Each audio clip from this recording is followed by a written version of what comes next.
Have you ever wondered what the world was really like before the Great Flood? I'm not just talking about Sunday school stories or ancient myths. I'm talking about a real-world and actual chapter of human history that most people have totally forgotten. A world that wasn't just ancient, but possibly more advanced, more complex, and more spiritually intense than anything we've ever seen. We're going way back before Noah, before Babel, all the way to Eden. Let's open the scroll. In the beginning, there was a garden, not a metaphor, a real place, handcrafted by God Himself. No sickness, no death, no pain, just life, pure, beautiful, overflowing life. Adam and Eve weren't myths. They were the first humans, made in God's image with emotions, reason, creativity, and free will. They walked with God, literally, face to face, in peace, in joy, in love. But then, a whisper, a lie, a serpent. You won't die. You'll be like God. And in one moment of doubt, humanity made its first rebellion. They reached for the fruit and lost everything. Shame, fear, separation, sin entered the world. And with sin came death. But even in their fall, God covered them. Animal skins, bloodshed, mercy, the first foreshadowing of a future savior.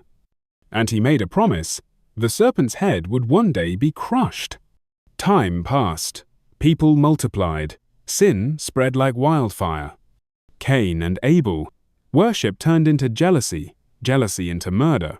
The first city built not in worship, but in exile. Cain's descendants pioneered music, metalwork, and city life, but also polygamy and vengeance. But then came Seth, and with him, hope. A line of people who called on the name of the Lord, a spiritual remnant.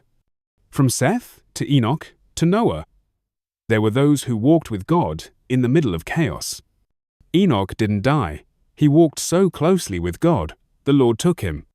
Then there was Methuselah's man who lived the longest, and Noah, the one righteous man in a generation gone completely corrupt. And here's where things get really intense. Genesis 6 tells us something strange, something we don't like to talk about. The sons of God saw that the daughters of humans were beautiful, and they took them as wives. Many ancient Jewish texts, like the Book of Enoch, say these sons of God were fallen angels. They crossed forbidden lines, took human women, created offspring. The Nephilim, giants, men of renown, powerful, violent, unnatural. These were not fairy tales. They were abominations, blasphemies against God's design, and they accelerated the world's corruption to the point of no return. Imagine a world filled with advanced knowledge, but no wisdom. Technology, cities, culture, unified language, towering ambition, but also sorcery, idolatry, lust, cannibalism, bloodshed. Humanity wasn't evolving, it was unraveling. And God, who sees all, grieves deeply, and loves fiercely, said, "Enough." He gave 120 years, a window of mercy, and one man. Noah, a builder, a preacher, a man who said yes when no one else did. He built a massive ark in obedience, while everyone else laughed. And then, the rain came. 40 days, 40 nights. The fountains of the deep burst open, mountains vanished, life was swallowed. Only the ark remained. But that's not where the story ends. After the flood, God remembered Noah.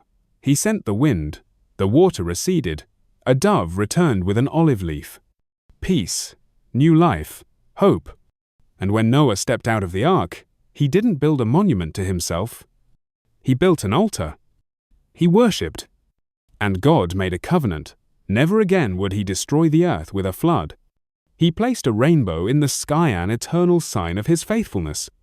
Friend, this ancient story isn't just about judgment. It's about mercy. It's about the heart of a God who warns, who waits, and who saves. It's about a world that fell apart and a Creator who still had a plan. And here's the real question. If God judged the world once because of sin, what would He do with this one? We live in an age of incredible knowledge, but deep spiritual darkness. An age of connectivity, but disconnection. Of comfort, but confusion. But just like in Noah's day, there's still a door open. There's still a voice calling, a place of refuge, an ark. And that ark is Jesus, the only one who can carry us through the storm. So before the rain starts, before the door shuts, before the flood returns, get on the ark. Jesus is calling. Come home. If this message moved you, like, share, and subscribe. Comment below what stood out to you. And remember, this story is still being written. You are not too far gone. Grace is real, and the door is still open. See you next time.